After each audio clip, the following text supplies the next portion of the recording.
আল্লাহ পাক রব্বুল আলামিন আমাকে আপনাকে তার গোলামের জন্য নির্বাচিত করেছেন, অন্য কোনো বস্তুর অন্য কোনো ব্যক্তির হুকুম মানার জন্য নয়। দুনিয়াতে যা কিছু আমরা দেখি বা না দেখি সব কিছু হলো আল্লাহ তাআলার সৃষ্টি। আল্লাহ পাক রব্বুল আলামিন হলেন সব কিছুর স্রষ্টা, তিনি সব কিছুর খালেক, তিনি সব কিছুর পালনেওয়ালা। তার পরিচয় আমাদের সকলের কাছে স্পষ্ট, তিনি রব্বুল আলামিন, বিশ্ব প্রতিপালক। তার নাম হলো আল্লাহ। বিশ্ব প্রতিপালক তার নাম কি? আল্লাহ। বিশ্ব প্রতিপালক যার নাম আল্লাহ, তিনি আমার আপনার সকলের প্রতিপালক। আল্লাহ পাক রব্বুল আলামিন তিনি আমাদের প্রতিপালন করেন, আমরা তার হুকুম মেনে চলব, তার বিধান অনুযায়ী চলব, তার নবীর তরিকা মেনে চলব। এজন্যই তিনি আমার আপনার সুবিধার জন্য দুনিয়াতে যা কিছুর প্রয়োজন তিনি আবার সব কিছু আমাদের জন্য সৃষ্টিও করে দিয়েছেন।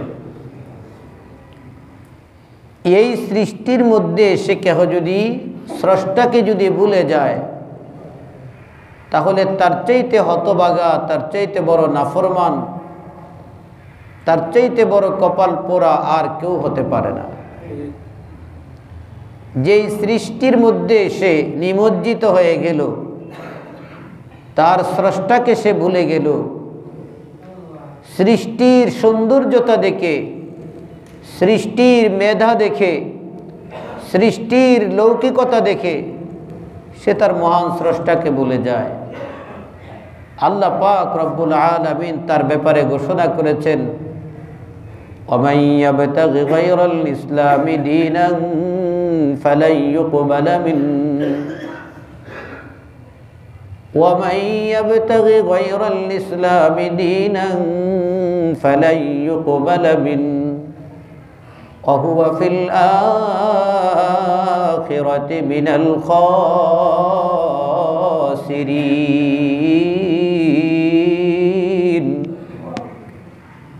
وَهُوَ فِي الْآخِرَةِ مِنَ الْخَاسِرِينَ। আল্লাহ তাআলা বড় মায়া করে, অত্যন্ত মহাব্বতের সাথে আল্লাহ তাআলা এখানে বলেন, যারা আমার দেওয়া বিধান ব্যতিরেকে, আমার দ্বীন ধর্মকে ছেড়ে দিয়ে অন্য কোনো আদর্শ লালন করে, অন্য কোনো সংস্কৃতি তাদের পছন্দ লাগে, আল্লাহ পাক তাদেরকে এখানে মরে যাওয়ার কথা বলেন নাই। আল্লাহ পাক তাদেরকে এখানে অন্য কোনো কিছু বলেন নাই। সুন্দর ভাষা দিয়ে আল্লাহ তাআলা সাবলীলভাবে তাদেরকে বলেন, তোমাদের এই আদর্শ, তোমাদের এই মতাদর্শ, তোমাদের এই সংস্কৃতি আমি আল্লাহ পাকের কাছে গ্রহণযোগ্য না। আল্লাহ তাআলার কাছে যদি আমার আপনার কোনো কথা কাজ যদি গ্রহণযোগ্য না হয়, তাহলে বলেন আমার আপনার অবস্থা কি ভালো হবে? আল্লাহ তাআলা বলতেছেন, তোমাদের এই আদর্শ, এই সংস্কৃতি, এই মূলনীতি, এটা আমি আল্লাহর কাছে গ্রহণযোগ্য না। কারণ আমি তোমাদের জন্য গ্রহণযোগ্য যেটা আমার কাছে হবে, সেটা তো আমি বলেই দিয়েছি, ইন্নাদ-দীনা ইনদাল্লাহিল ইসলাম। আমি আল্লাহ পাকের কাছে ইসলাম হলো সবচেয়ে মনোনীত, পছন্দনীয়, নির্বাচিত। এটার মধ্যে যারা থাকবে তারাও আমার কাছে মনোনীত, পছন্দনীয়, নির্বাচিত, তার মধ্যে কোনো সন্দেহ নাই। জোরে বলেন সুবহানাল্লাহ। আল্লাহ পাক রব্বুল আলামিন বলেন, তাহলে যারা আমার এই বিষয়টাকে বাদ দিয়ে উপেক্ষা করে, যেটাকে আমি পছন্দ করি, যেটাকে আমার নবী পছন্দ করে, যেটাকে আমি পছন্দের কথা স্পষ্ট করে বলে দিলাম, এটাকে ছেড়ে দিয়ে যদি অন্য কোনো মত আদর্শ যদি সে যদি পছন্দ করে, লালন করে, এটা তো তার মনের পছন্দ, আমি আল্লাহ তাআলার পছন্দ না। এটা তো তার ব্যক্তির পছন্দ। এটা তো তার মনের মধ্যে যে একটা নফসে আম্মারা আছে, যে তাকে ধোঁকা দেয়, যে তাকে প্রতারণা দেয়, যে তাকে গুনার জন্য উৎসাহিত করে, যে তাকে নামাজ থেকে বিরত থাকতে বলে, যে তাকে সুদ খাওয়ার জন্য বিভিন্ন কলকবজা তার সামনে এনে উপস্থিত করে, যে তাকে অশ্লীলতার মধ্যে মজা লাগাইয়া দেয়, যে তাকে ভালো কাজ করতে তাকে বিরক্ত প্রকাশ করে দেয়, এই যে নফসে আম্মারা, সে তো তার পূজা করতেছে, সে তো আমি আল্লাহর বিধান মানতেছে না। আল্লাহ বলতেছেন ফালাই ইউকবালা মিনহু, জেনে রেখো এটা তো আমার কাছে গ্রহণযোগ্য না। আর তোমার পরিণতি আমার কাছে যদি গ্রহণযোগ্য যদি না হয়, তুমি কি জানো তোমার পরিণতি কি হবে? আল্লাহ বলেন ওয়াহুয়া ফিল আখিরাতি মিনাল খাসিরিন, বলেন ওয়াহুয়া ফিল আখিরাতি মিনাল। এই খাসিরিন শব্দের অর্থ তো আমরা অনেকেই জানি, এটা আরবি শব্দ, কিন্তু অনেকেই বাংলাতে ব্যবহার করে, আরে তুই তো খসরা হয়ে গেলি, তুই তো খসিরাত দুনিয়া হয়ে গেলি, অর্থাৎ দুনিয়াও তোমার শেষ, আখিরাতও তোমার শেষ। এটা কার কথা ভাই বলেন? আল্লাহর কথা। এটা তো আমাদের কোনো মুখের কথা না, আমরা তো এখানে বসে বসে আল্লাহর কথাগুলো আপনাদেরকে বলি, কোরআনের কথাগুলো আপনাদেরকে বলি। কোরআনের কথাগুলো আপনাদেরকে শোনায়া দেওয়ার জন্যই আল্লাহ পাক আমাদেরকে জিম্মাদারি দিয়েছেন, নবী আমাদেরকে জিম্মাদারি দিয়েছেন, এ কথার মধ্যে কোনো সন্দেহ নাই। আল্লাহ পাক রব্বুল আলামিন মহাগ্রন্থ আল কোরআনুল কারীমের মধ্যে বলেছেন ফালাউলা নাফারা মিন কুল্লি ফিরকাতিন মিনহুম তাইফাতুন লিয়াতাফাক্কাহু ফিদ-দীন ওয়ালিয়ুনযিরু কওমাহুম ইযা রাজাউ ইলাইহিম লাআল্লাহুম ইয়াহযারুন। আল্লাহ বলেন তাদের মধ্য থেকে কেন ছোট একটা জামাত বের হয় না, যারা দিন সম্পর্কে গভীরতা অর্জন করবে, পাণ্ডিত্য অর্জন করবে। মুফাসসিরিন কেরামগণ বলেন এখানে সর্বপ্রথম সমাজের মধ্যে, এলাকার মধ্য থেকে যে সমস্ত ছোট ছোট বাচ্চারা দিন শিখার জন্য মাদ্রাসায় ভর্তি হয়, এই বাচ্চাটা ধীরে ধীরে হাফেজে কোরআন হয়, এই বাচ্চাটা ধীরে ধীরে আলেমে কোরআন হয়ে যায়, এই বাচ্চাটা কিছুদিন পরে মুফতি হয়ে সমাজের মধ্যে চলে আসে, কোন মসজিদের মধ্যে ইমামতি করে, খেতাবাতি করে। এই বাচ্চাটা যা মাদ্রাসার মধ্যে শিখলো, কোরআনুল কারীমের মধ্যে যা কিছু পড়লো, কোরআনুল কারীম থেকে যা কিছু বুঝলো, ওই বুঝগুলো সে সমাজের মানুষদেরকে বুঝায়, সমাজের মানুষদেরকে বলে। আল্লাহ বলতেছেন ওয়ালিয়ুনযিরু কওমাহুম ইযা রাজাউ ইলাইহিম, যখন সে তার সমাজের মানুষের কাছে ফিরে আসবে, যখন সে তার সমাজের মানুষদের কাছে আসবে, এসে তখন যখন দায়িত্ব পালন করবে, সে কোরআনের মধ্যে যা কিছু বুঝেছে, পড়েছে, সব কিছু সে তার সমাজের মানুষদেরকে বলবে লাআল্লাহুম ইয়াহযারুন, যাতে করে তারা সতর্ক হতে পারে। যেই সতর্ক বাণী নবীর কাছ থেকে সাহাবীরা শিখেছে, সাহাবীদের কাছ থেকে তাবেঈরা শিখেছে, তাবেঈদের কাছ থেকে তাবেঈরা শিখেছে, এভাবে প্রজন্মের পর প্রজন্ম পরবর্তীতে উলামায়ে কেরামদের কাছ থেকে সাধারণ মানুষগুলো শিখবে। আমার আল্লাহ তাদেরকে লক্ষ্য করে বলেন ইয়া আইয়ুহাল্লাযীনা আমানু কু আনফুসাকুম ওয়া আহলিকুম নারা, হে ঈমানদারেরা, তুমি নিজে জাহান্নামের আগুন থেকে বাঁচো এবং তোমার পরিবার পরিজনদেরকে জাহান্নামের আগুন থেকে বাঁচাও। তুমি নিজে যদি নামাজের বুঝ যদি এসে থাকে, তোমার পরিবারের সদস্যদেরকে নামাজের বুঝ বুঝাও। তোমার নিজের যদি জাহান্নামের ভয় দিলের মধ্যে এসে থাকে, তাহলে তুমি তোমার পরিবার পরিজনদেরকে জাহান্নামের ভয় দেখাও, পরকালের শাস্তির ব্যাপারে সতর্ক করো।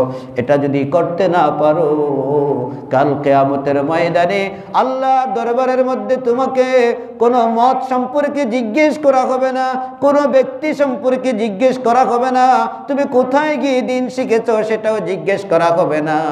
আল্লাহ তাআলা তোমাকে কবরের মধ্যে প্রশ্ন করবেন মান রব্বুকা ওয়া মা দীনুকা ওয়া মান নবিয়ুকা, তোমার রবকে, তোমার দিন কি ছিল বলো, তোমার নবীর নাম কি, পরিচয় কি? আল্লাযী বুইসা ইলাইকা, যাকে তোমার নিকট প্রেরণ করা হয়েছিল। আজকে যার সম্পর্ক আল্লাহর দ্বীনের সাথে থাকবে, সে সাথে সাথে বলে দিবে রব্বি আল্লাহ। জোরে বলেন সুবহানাল্লাহ। যার সম্পর্ক থাকবে দ্বীনের সাথে, সে বলবে দীনি আল ইসলাম। যার সম্পর্ক নবী সুন্নতের সাথে থাকবে, নবী রেখে যাওয়া দ্বীনের সাথে যার সম্পর্ক থাকবে, সে বলবে নবিয়ুনা মুহাম্মাদুর রাসূলুল্লাহ সাল্লাল্লাহু আলাইহি ওয়াসাল্লাম। জোরে বলেন সুবহানাল্লাহ। অন্য riwayতের মধ্যে আছে, যে ব্যক্তি ঈমানদার হবে, তাকে যখন কবরের মধ্যে 3টি প্রশ্ন যখন করা হবে, এই প্রশ্নের উত্তরে সে এক বাক্যের সাথে সাথে ওই সমস্ত মুনকার নাকির ফেরেশতাদেরকে বলে দিবে রাদিতু বিল্লাহি রাব্বান ওয়া বিল ইসলামি দীনান ওয়া বি মুহাম্মাদিন সাল্লাল্লাহু আলাইহি ওয়াসাল্লাম নাবিয়্যান ওয়া রাসূলা। আমার ভাইরা, আল্লাহ পাক রব্বুল আলামিন আমাকে আপনাকে দ্বীন মানার জন্য দুনিয়ার মধ্যে পাঠিয়েছেন, কোনো ব্যক্তিকে মানার জন্য নয়। কথা বলেন ঠিক কিনা? দ্বীন মানবো আল্লাহ পাক রব্বুল আলামিনের কালাম থেকে, কোরআন থেকে, হাদিস থেকে। কোনো ব্যক্তির কাছ থেকে দ্বীন মাত্র বুঝে আসে, কিন্তু মানতে হবে কোরআন দেখে দেখে। তিনি আমাকে কোরআন দিয়ে বুঝায় দিবেন এটার মধ্যে দ্বীন, এটা হলো আল্লাহর হুকুম, এটা হলো নবীর তরিকা। এভাবে আমাকে তিনি বুঝায় দেওয়া পর্যন্তই শেষ। কিন্তু ব্যক্তি বুঝায় দেওয়ার পরে যদি ওই ব্যক্তি যদি কোরআন থেকে বিচ্যুত হয়ে যায়, তাহলে বুঝতে হবে ওই ব্যক্তির কপালের মধ্যে দুর্গতি। কিন্তু আমি তার কথায় কোরআন মানার কারণে আমি আল্লাহর দরবারে নাজাত পেয়ে গেলাম। সমাজের মধ্যে আপনারা দেখেছেন কিনা জানি না, কিন্তু আমার এই অল্প বয়সে, আমার এই সামান্য জিন্দেগির অভিজ্ঞতা থেকে আমি দেখেছি অনেক আলেম, অনেক কোরআনের হাফেজও তারা তাদের জিন্দেগির একটি পর্যায়ে এসে তারা লাইন হারা হয়ে যায়। জোরে বলেন, এমন আছে না নাই ঘটনা? অনেক আছে এমন কোরআনের হাফেজ, ভালো আলেম, কোরআনের অর্থ বুঝে তাফসীর লাগায় দিলে সারা দিন করলেও তার তাফসীর করা বন্ধ হয় না। তার কথা শুনতেই শুধু মন চায়, কিন্তু সে লাইনে তাকে দেখলে বোঝা যায় না সে কি এমন আলেম, সে কি কোরআনের হাফেজ, এটা বোঝা যায় না। এখন এই মানুষটার দ্বারা অনেক খেদমত হয়েছে। যেমন গত কয়েকদিন আগে একটা ঘটনা, প্রসিদ্ধ কোন এক মসজিদে ইমামতি করত কেরানীগঞ্জের দিকে, আমাদের সাথী সঙ্গীদের সাথে পাশাপাশি। তখন তিনি আফসোস করে বললেন, আমি যেই মসজিদের ইমাম, আমার পাশের তিনিও একটা মসজিদের ইমাম ছিলেন, কিন্তু কোনো কারণে কি যে হয়ে গেল, যখন আমরা ইমামতি করতাম তখন আমার মসজিদে তিনি আসতেন, তার মসজিদে আমি যেতাম। কোনো প্রোগ্রামে আমি বয়ান করতাম ওনার এখানে গিয়ে, কোনো প্রোগ্রামে উনি আমার এখানে এসে বয়ান করতেন। একটা অযোগ্য মানুষ হলেই তো একজনের মসজিদে আরেকজনে গিয়ে বয়ান করে নাকি? খুবই যোগ্য মানুষ ছিলেন। কিন্তু উনি বলতেছেন, কারগুজারি আফসোস করে বলতেছেন, কি যে হয়ে গেল। কিছুদিন পরে তিনি মসজিদের চাকরি ছেড়ে দিলেন, দ্বীনি খেদমত ছেড়ে দিলেন। আমরা তো মসজিদের চাকরিকে আমরা তো অনেক সময় মনে করি এটা নিকৃষ্টতম একটা পেশা। অনেক সময় আমাদের কাছে মসজিদ মাদ্রাসায় পড়ানো এটা আমাদের কাছে সমাজের যদি কোনো রকমের নিকৃষ্ট ধরনের পেশা যদি মনে করি, অনেকের কাছে, সবার কাছে কিন্তু না। অনেকে এটাকে এভাবে দেখে। নতুবা কেন মসজিদ মাদ্রাসা দ্বীনি খেদমতের পারিশ্রমিককে আলহামদুলিল্লাহ অনেকে এটাকে বেতন বলে না, হাদিয়া বলে। নতুবা কেন এই হাদিয়াকে কেন একজন পতিতার মহিলাদের সাথে, দেহ ব্যবসায়ীদের সাথে তুলনা করে যে মসজিদ মাদ্রাসায় পড়িয়ে দ্বীনি তালিম তরবিয়ত দিয়ে কেহ যদি পারিশ্রমিক অর্জন করে, উপার্জন করে, তাহলে এটা তো হলো সমাজের নিকৃষ্ট পেশা, দেহ ব্যবসায়ীদের চাইতে আরো বেশি নিকৃষ্ট, বলেন নাউযুবিল্লাহ। কত ধরনের আমাদের সামাজিক অবক্ষয়, অবমাননার মধ্যে আমরা আছি। ইসলামটাকে আজকে আমাদের হাতে আমরা জবেহ করে দিচ্ছি। পরদেশি মানুষেরা বিনদেশি মানুষদেরকে, পশ্চিমাদেরকে আমরা কি দোষ দিব? আগে তো আমাদের শরীরের মধ্যেই মেডিসিন পুশ করা দরকার। আমাদের তো অবস্থা খারাপ, নিজেদের পিছনে নিজেরা লাগালাগি, ফাঁসাফাঁসি নিজেরাই করতেছি, অথচ একটা বারের জন্য চিন্তা করি না আমরা তো মুসলমান। আমি মারা যাওয়ার পরে আপনি মুসলমান, আমার জানাজায় শরীক হবেন। আপনি মারা যাওয়ার পরে আমি মুসলমান, আপনার জানাজায় শরীক হব। দোয়ার মধ্যে কত সুন্দর করে আল্লাহ আমাদেরকে শিখাইছেন, রব্বিগফিরলি ওয়ালিওয়ালিদাইয়া ওয়ালিল মুমিনিনা ইয়াওমা ইয়াকুমুল হিসাব। রব্বিগফিরলি ওয়ালিওয়ালিদাইয়া ওয়ালিমান দাখালা বাইতিয়া মুমিনান ওয়ালিল মুমিনিনা ওয়াল মুমিনাত ওয়ালা তাজিদিল যালিমিনা ইল্লা তাবারা। আল্লাহ শিখাইছেন, হে আল্লাহ তুমি আমাকে ক্ষমা করো, আমার মা বাবাকে ক্ষমা করো, আমার পাড়া প্রতিবেশী মুমিনদেরকে ক্ষমা করো, যারা ঈমানের পরিচয়ে মুসল্লার মধ্যে দাঁড়ায়, যারা ঈমানের পরিচয়ে মসজিদে আসে, যারা ঈমানের পরিচয়ে আমি আল্লাহকে আল্লাহ বলে ডাকে, ও আল্লাহ তোমাকে যারা আল্লাহ বলে ডেকে সে তার ঈমানের পরিচয় দেয়, তুমি তাকেও ক্ষমা করে দাও। এটা যে ব্যক্তি দোয়া করে সবার জন্য এই আয়াতের দোয়াটা আল্লাহ তাআলা বরাদ্দ করে দিয়েছেন। জোরে বলেন সুবহানাল্লাহ। ওই ইমামের ঘটনা, তখন তিনি কিছুদিন পরে চাকরি ছেড়ে দিলেন। ছেড়ে দিয়ে তিনি কোন এক পীরের মুরিদ হলেন। কোন এক পীরের মুরিদ হওয়ার পরে প্রথমত তিনি তার চুল দাড়ি এগুলোকে সব কামায়া ফেলাইলেন। সবাই তো নাউযুবিল্লাহ বলেন নাই। একজন আলেম, তার চেহারা থেকে দাড়ি পড়ে গেছে। একজন আলেম, তার চেহারার মধ্যে যেই দাড়ি দেখে আপনারা তাকে শ্রদ্ধা করেছেন, ইমামতের মসনদের মধ্যে বসিয়েছেন, তার চেহারা থেকে দাড়ি ছুটে গেছে। এটা দুঃখজনক না? কথা বলেন, দুঃখজনক না কথাটা? তাহলে কেন বলেন না নাউযুবিল্লাহ? জোরে বলেন নাউযুবিল্লাহ। অত্যন্ত আযাবের কথা, অত্যন্ত দুঃখের কথা। একজন আলেমের পদস্খলন হয় কি হয় না? জোরে বলেন হয় কি না?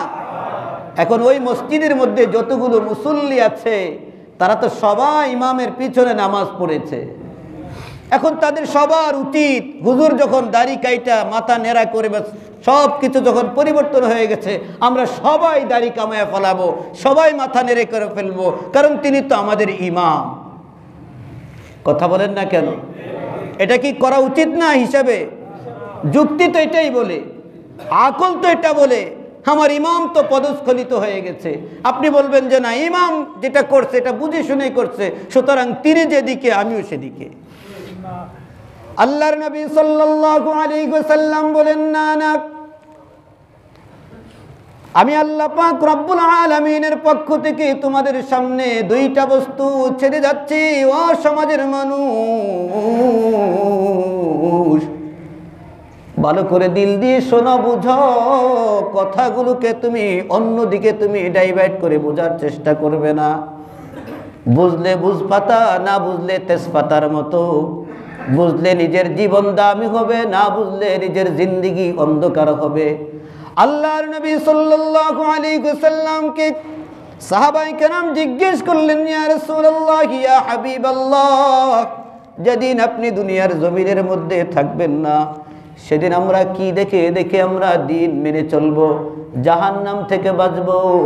নবীজি সাল্লাল্লাহু আলাইহি ওয়াসাল্লাম বললেন, ও আমার সাহাবীরা, তারাকতু ফীকুম আমরাইন লান তাদিল্লু মা তামাসসাকতুম বিহিমা, কিতাবাল্লাহি ওয়া সুন্নাত রাসূলিহি।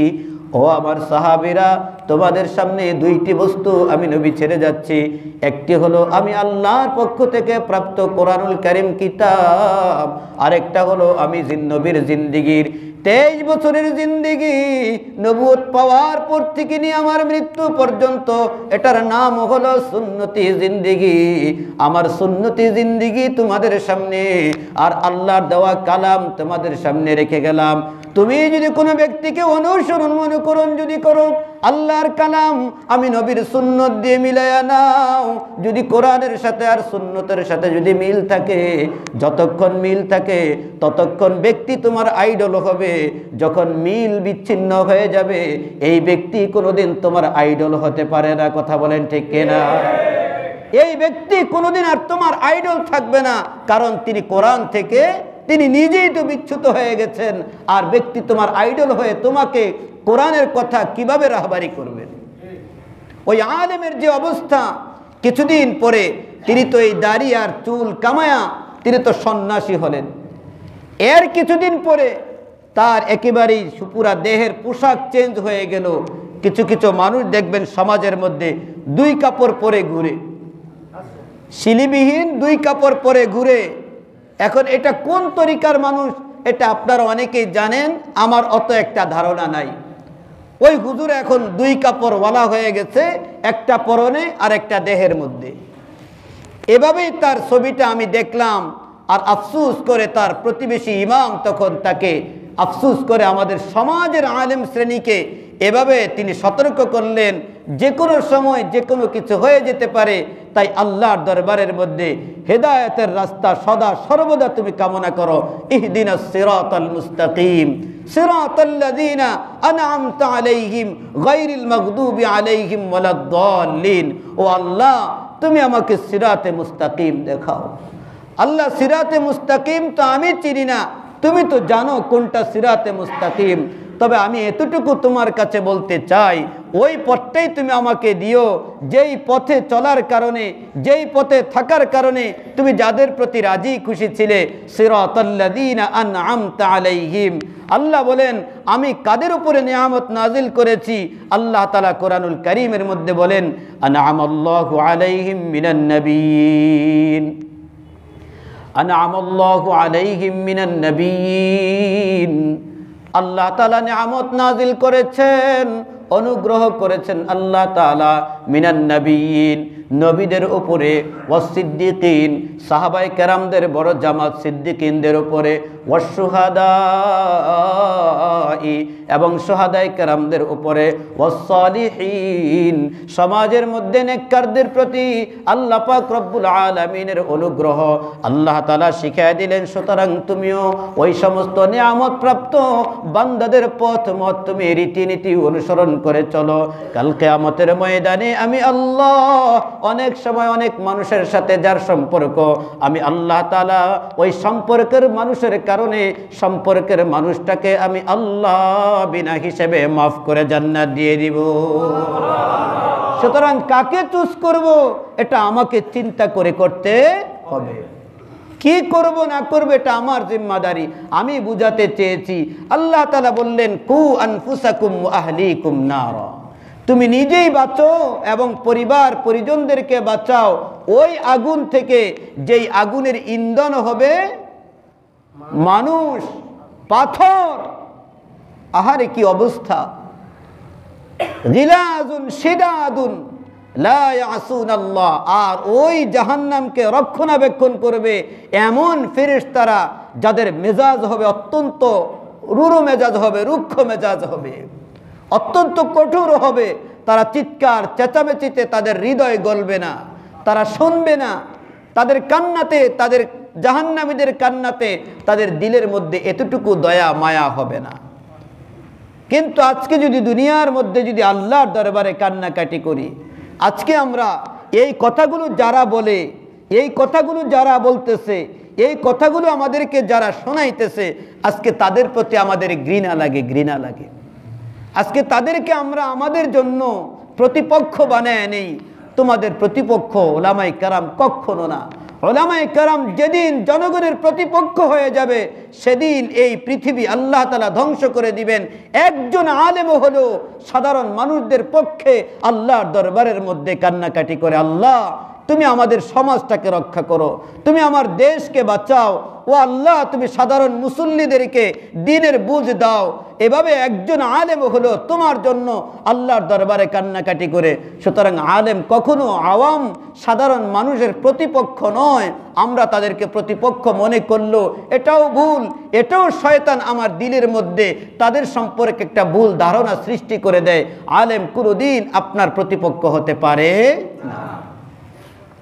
এ কারণে আমি সকলের কাছে অত্যন্ত উদাত্ত আহ্বান রাখব, দিন মানা জরুরি। দিন মানতে গিয়ে বদ্দিন যেন আমার মধ্যে প্রবেশ না করে। দিন মানতে গিয়ে আমার মধ্যে যেন মনের নফসের অনুসরণ ইত্তেবা করা এটা যেন প্রবেশ না করে।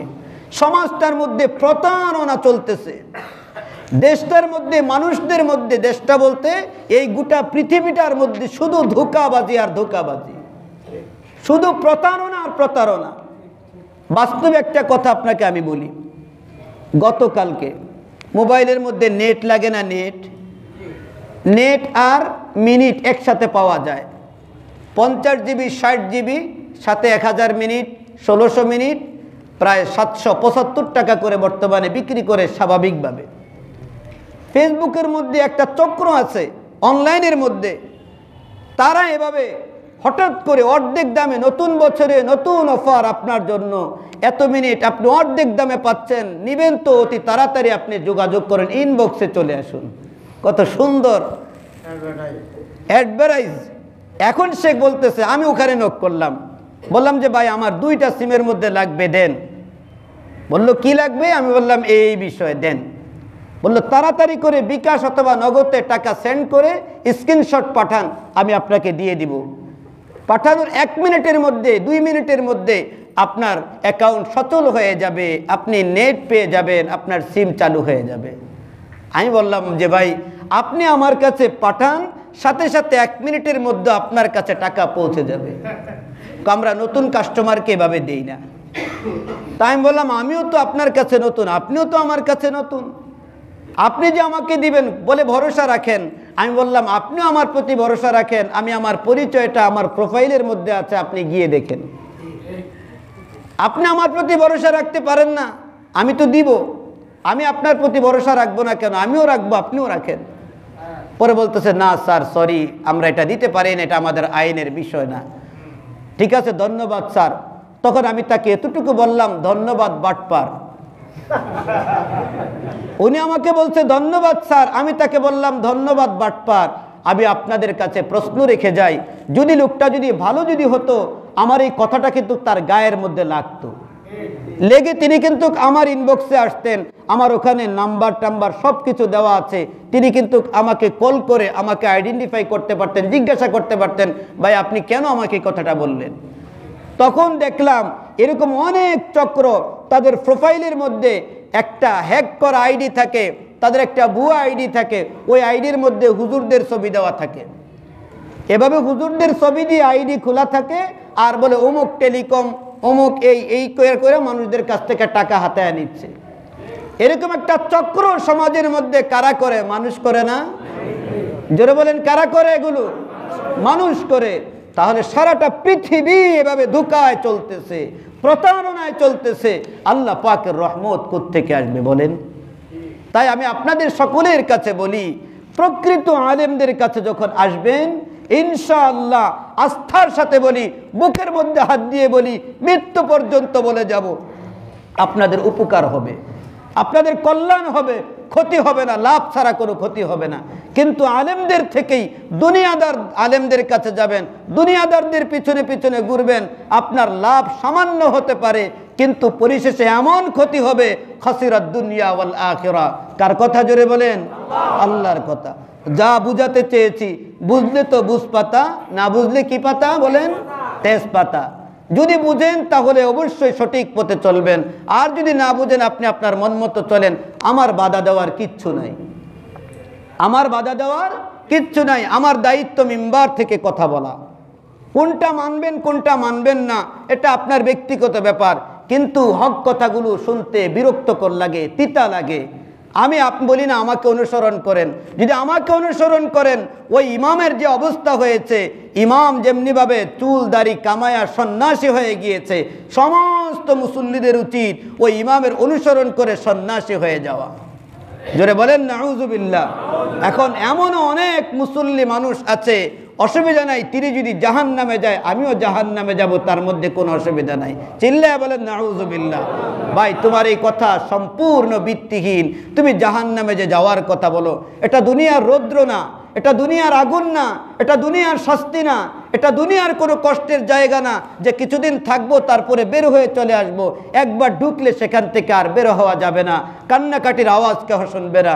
সুতরাং জাহান্নামটা এরকম মামার বাড়ির কোনো একটা কষ্টের ঠিকানা নয় যে কান্নাকাটি করলে নানি অথবা মামি অথবা মামার কোনো ছেলে সন্তান মায়া লাগবে আবার বের করে নিয়ে যাবে, এমন কোনো জায়গা সেখানে না। আল্লাহ পাক আমাদের সকলকে কোরআন থেকে, হাদিস থেকে, সাহাবায়ে কেরামের জিন্দেগি থেকে এবং হক্কানি উলামায়ে কেরামদের থেকে দিন বুঝে সঠিক পথে চলা বলা আমল করার তৌফিক দান করুন। সবাই বলি আমিন। ওয়া আখির দাওয়ানা আলহামদুলিল্লাহি রাব্বিল আলামিন।